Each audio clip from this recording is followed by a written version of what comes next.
From Lagos, the nation's commercial capital, this is the news at 10, live from Channels Television. Reporting tonight, Amarachi Ubani. Good evening and welcome tonight.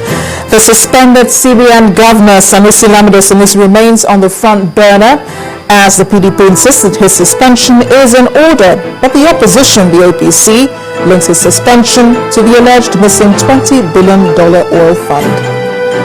The Speaker of the House of Representatives, Aminu Tambuwal, visits former President Olusegun Obasanjo. He says, just like the former president, he remains with the PDP.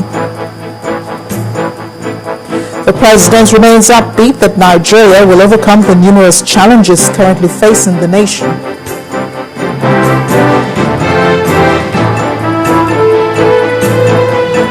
And Ukraine names its Speaker Alexander Turchinov as interim president.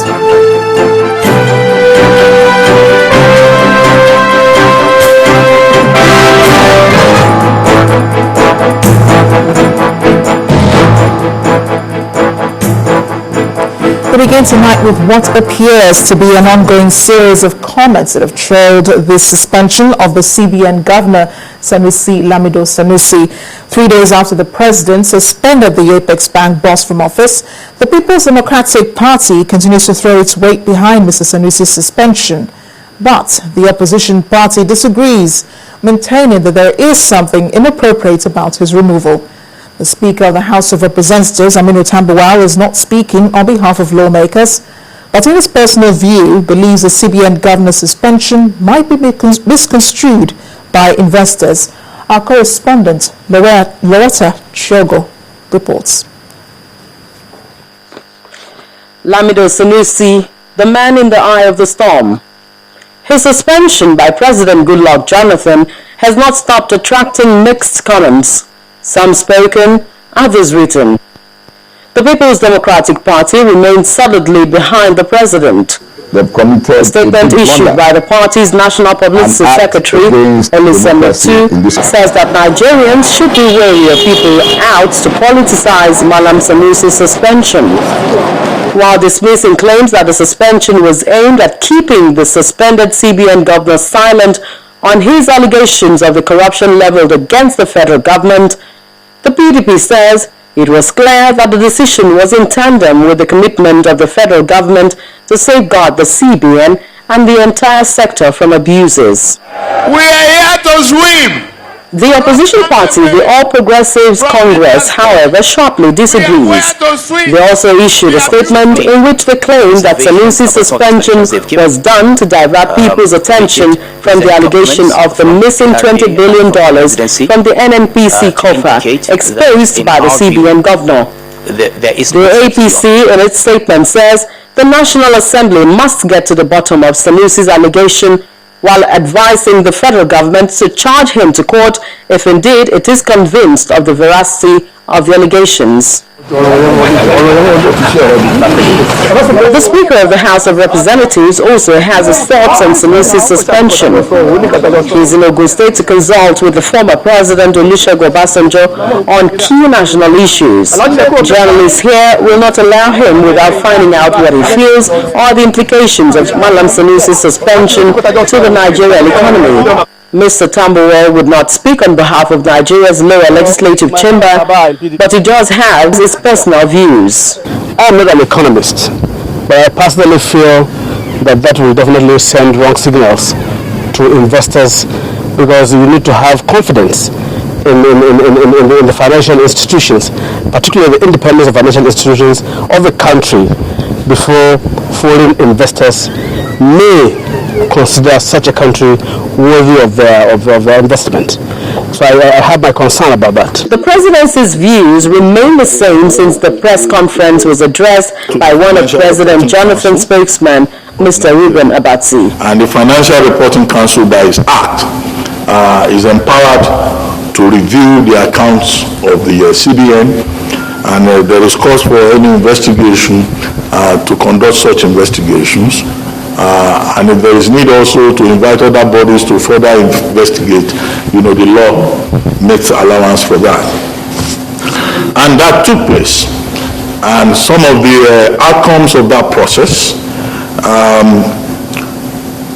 relate to the issues raised about financial recklessness. Legal opinion. Malam Sanusi's suspension appears to be an issue that will hog the headlines for a while, like a pendulum that swings back and forth. Most of the major actors have spoken their minds, but one key of these, who many Nigerians are expecting to join the fray sooner than later, is the Financial Reporting Council of Nigeria, on whose report Malam Sanusi's suspension is mainly based on.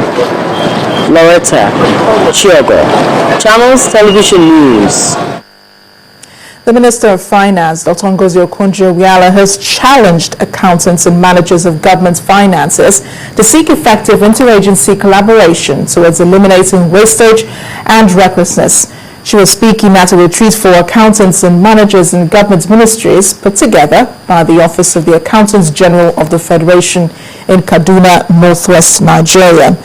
The Minister of Finance identified corruption, high cost of governance, inadequate legislation, and non-compliance to due process as impediments they must address to put an end to financial recklessness in government circles.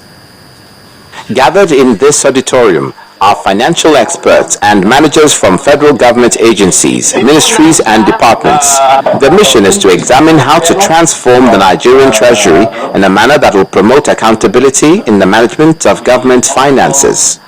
The program opens with the representative of the Minister of Finance giving a pep talk on the way forward. It is my expectation that the OAGF will utilize all resources available to it, legal, personnel, professionalism, and seek effective interagency interaction to bring all government revenue and expenditure under its safety net. Next, the Permanent Secretary emphasized the importance the federal government attaches to reforming the public financial system and challenged them as experts to key into that agenda.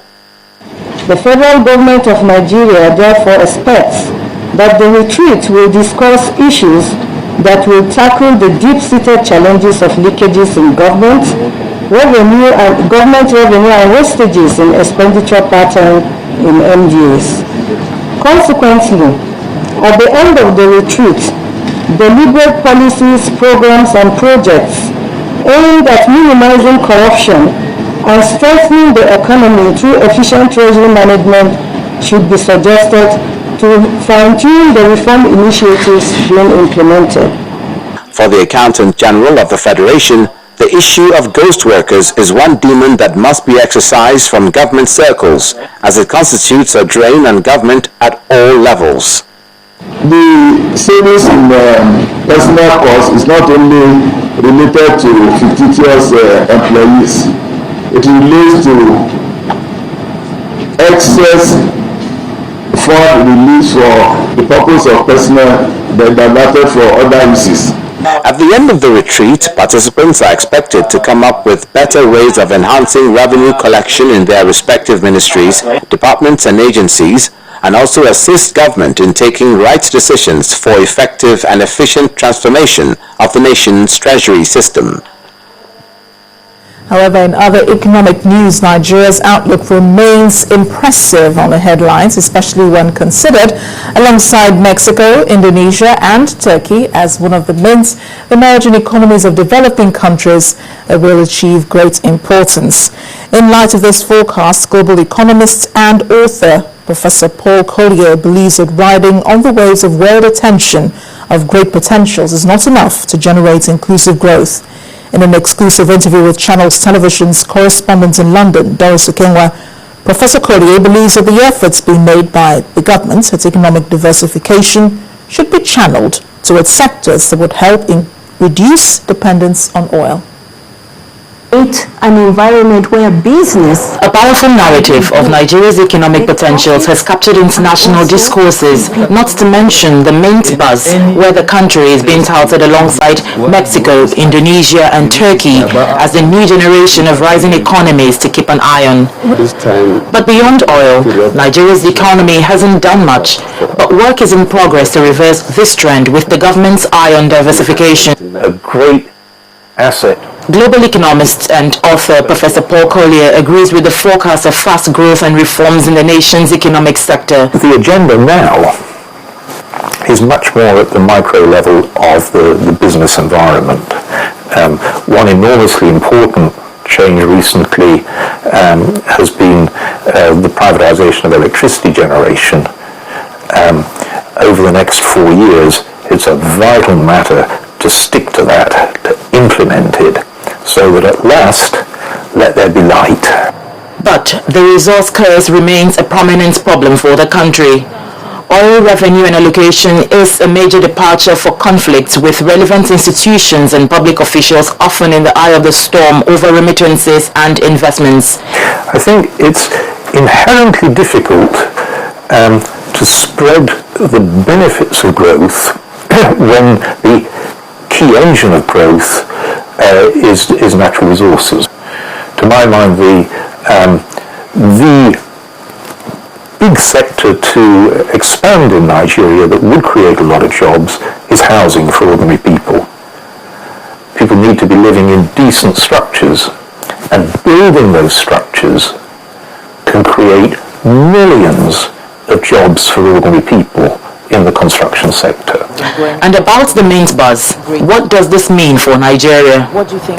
And both Mexico and Indonesia did to an extent manage to harness oil for investment in improved infrastructure and improved education and so forth. So they've used their oil with more of an eye on building the future than Nigeria has in the past. So that's, if you like, the main lesson to learn. But as to these sort of group categories, I'm a little bit wary. The challenge then is to ensure that conditions which support economic transformation and not just headline growth are in place, especially through transparency and fiscal accountability. Doris Okenwa, Channels Television News, London.